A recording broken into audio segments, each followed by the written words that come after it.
مرحبا بكم معايا في قناه وصفات سعاد. رجعت معكم اليوم بوصفه جديده اللي هي واحد كريسات او كرواسه، كل واحد كيفاش كيسميهم، اللي غادي نديرهم بلا كريم باتيسير. اول حاجه غادي نحتاج كميه ديال الدقيق. هنا عندي 3 ديال الكؤوس. غادي نشوف واش غادي على حساب الدقيق، كل دقيق وكي داير. المهم انا هنا درت 3 ديال الكؤوس، نشوف شحال غادي يشد ليا منهم. عندي 2 بيضات، 2 كؤوس ديال الحليب اللي سخنته، ما يكونش سخون بزاف.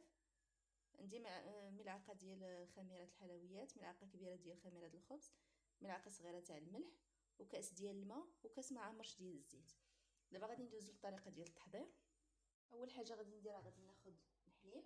انا استعملت العجانه، يمكن تعجن بليد. الا كان العجانه كتسهل عليك الخدمه يعني ماشي ضروريه تكون. درت هنا 2 كيسان ديال الحليب سخونين.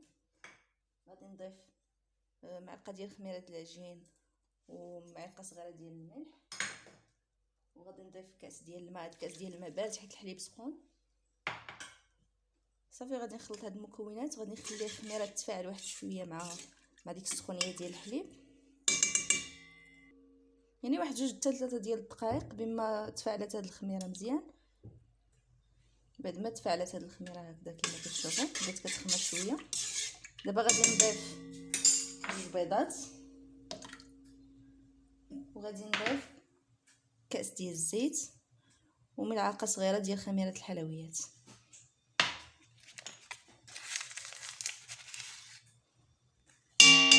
غادي نخلط هاد المكونات هما الاولين مع بعضهم.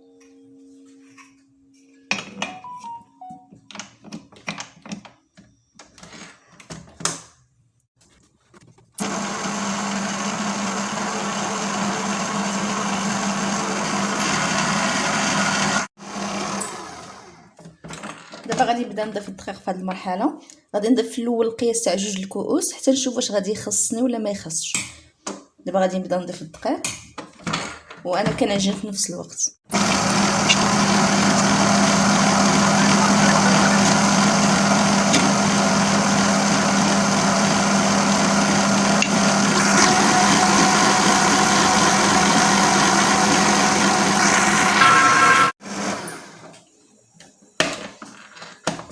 هكذا كيكون الشكل ديال العجين، كيكون باقي سائل يعني ما شادش في راسو، كيكون باقي كيتلصق في اليد الا كتعجني باليد. صافي بحال هكذا غادي ندير عليه واحد البلاستيك غذائي ونخليه يخمر ساعه حتى ساعه الا ربع حتى ساعه. نعاودو نتلاقاو.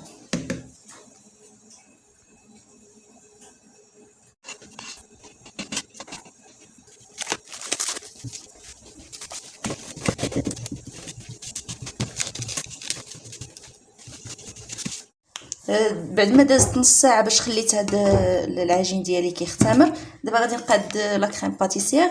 درت هنايا عندي 2 كيسان ديال الحليب، غادي نضيف عليهم 3 المعالق ديال لا كريم، وغادي ندير فوق العافيه ونبقى نحرك بشويه، ما نوقفش التحريك باش ما تعجنش، ونبقى نحرك حتى تقال لا كريم تولي واجده.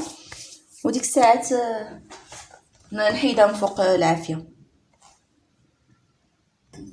ونضيف 3 المعالق ديال السكر كيبقى على حسب الذوق. نضيف 3 المعالق كبار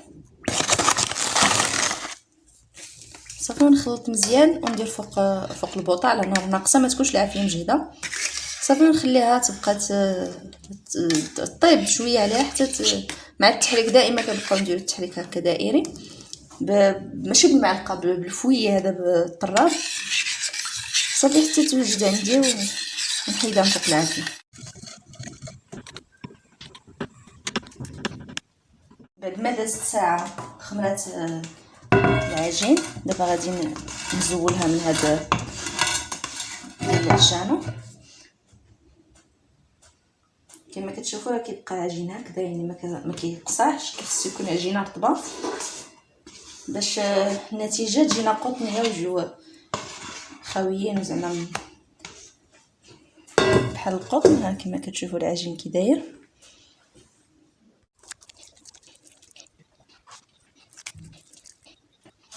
بعد ما درت كرات ديال العجين بطبيعه الحال بمساعده الزيت، حيت العجين سائل بزاف كيتلصق في اليدين، ضروري خاص الزيت باش ما يعذبناش في الخدمه.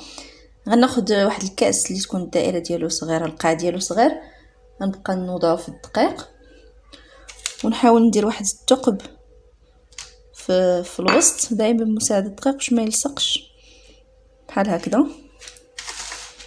نحاول نضغطو مزيان باش ملي تخمر ما يرجعش هذاك الثقب، ما يرجعش يتسد.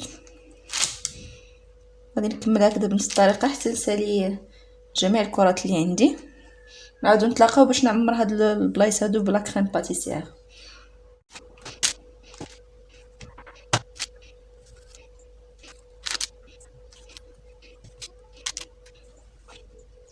بعد ما ساليت درت هذوك الثقوب وسط العجين، خديت لا كريم باتيسير درتها في الجيب حلواني. دابا غادي نبقى نوضعها في هاد الثقوب هذه اللي درت هكذا.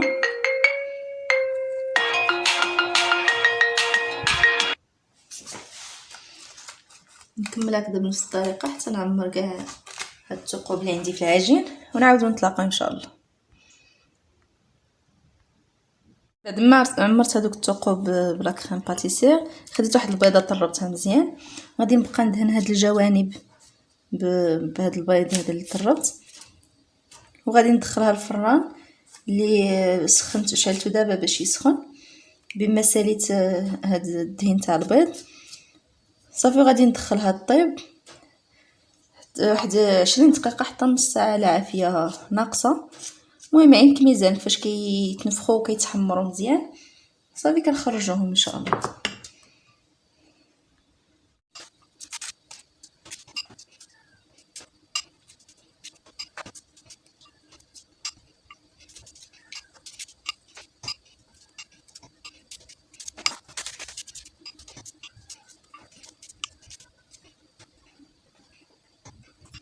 بعد ما طابوا هاد الكرواسات اللي قديت ولا كريسات على حسب كل واحد شنو غيسميهم